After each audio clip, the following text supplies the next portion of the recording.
Toll প্লাজায় তৃণমূলের শ্রমিক নেতাদের দাদাগিরি, তোলা না পেয়ে টোল প্লাজায় ম্যানেজারকে মারধরের অভিযোগ।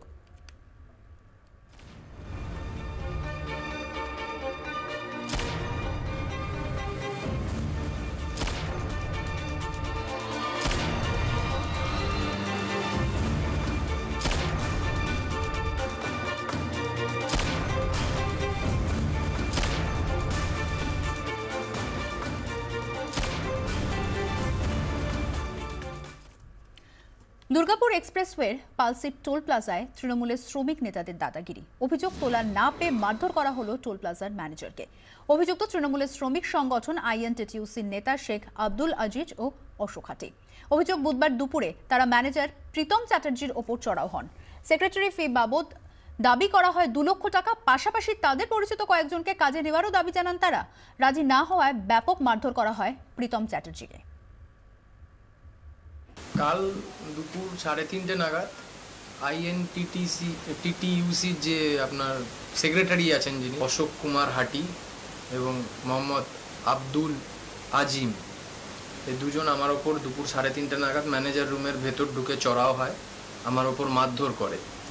ওনাদের দাবি কিছু লোককে এখানে রিক্রুট করতে হবে যারা ওনাদের পরিচিত, এবং একজন স্টাফ যিনি মারা গেছেন তার ছেলেকেও সেই সময় রিক্রুট করতে হবে, না হলে উনি মারধর আরম্ভ করবেন, টোল বন্ধ করে দেবেন, এরকম বক্তব্য তার।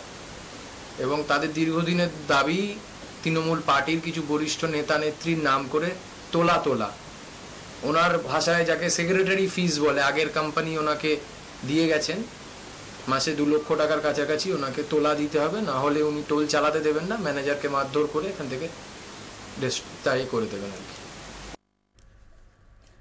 ঘটনার পরেই অভিযুক্ত তৃণমূল নেতাদের কাছ থেকে বরখাস্ত করে টোল প্লাজা কর্তৃপক্ষ।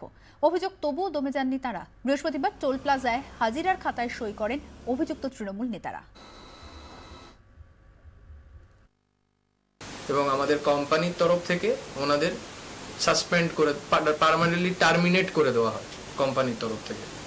এবং এ সত্ত্বেও ওনারা আজকে এসে আমার অনুপস্থিতিতে আমার স্টাফকে বলপূর্বক খাতায় আবার সই করে গেছেন এবং অস্ফীত বাজে ভাষায় গালাগাল খিস্তি দিয়ে গেছেন।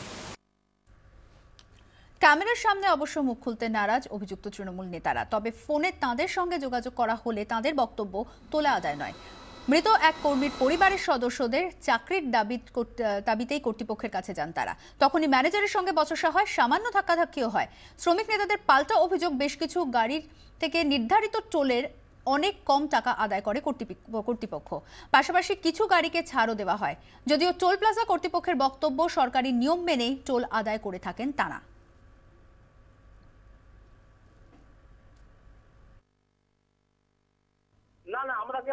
আমাদেরকে ঠেলে বার করে দেওয়া হয়েছে, আমরা অফিসের আছি, আমাদেরকে ঠেলে বার করে ধাক্কা মেরে ফেলে দিয়েছে বলতো আমাদেরকে। সম্পূর্ণ ওটা মিথ্যে কথা। হ্যাঁ, টিভির ফুটেজে দেখুন, পুলিশ এসেছিল, পুলিশ এসে তারা দেখে গেছে, আবার তারা বলে গেল যে তোমরা নিজেদের মধ্যে আপোষে একটা মীমাংসা করে নাও। দেখুন, আপনি চান না বসান ম্যানেজারকে, আমরা বসতে চাইছি, কিন্তু ম্যানেজার কোনো রকম বসবে না, এটাই ম্যানেজারের বক্তব্য। এখানে কোনো টাকার কোনো গল্পই নাই।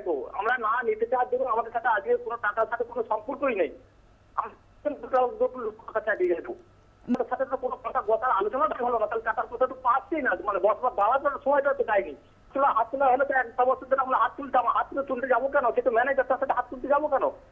সম্পূর্ণ ওটা মিথ্যে কথা একদম। যাতে আমরা দুটো সেক্রেটারি তার থেকে কাগজগুলো ছিনিয়ে নেওয়া হয়, ওরা এই চক্রান্ত করছে। সবাইকারই কাটা হয়, ওভারলোড ফাইন কিছুটা এক্সামশন করা হয়, কারণ তাদের গভর্নমেন্ট, সেন্ট্রাল গভর্নমেন্ট অ্যাক্ট যে 5% গ্রেস করেই তাদের ছাড়া হয়। কিছু লোকাল গাড়ি আছে যাদের সার্ভিস রোড না থাকাকালীন আমাদের টোল প্লাজা এক্সামশন আগের কোম্পানি 2-3 বছর আগে থেকেই, যবে থেকে টোল চালু হয়েছে তবে থেকেই তাদের টোল ট্যাক্স নেওয়া হয় না কিছু লোকাল গাড়ি, কারণ এদের সার্ভিস রোড নেই বলে। আর এই যে 2 জন ব্যক্তির বক্তব্য, আরো 100 জন কাজ করেন, তারাও জানেন কোম্পানিতে কি হচ্ছে না হচ্ছে।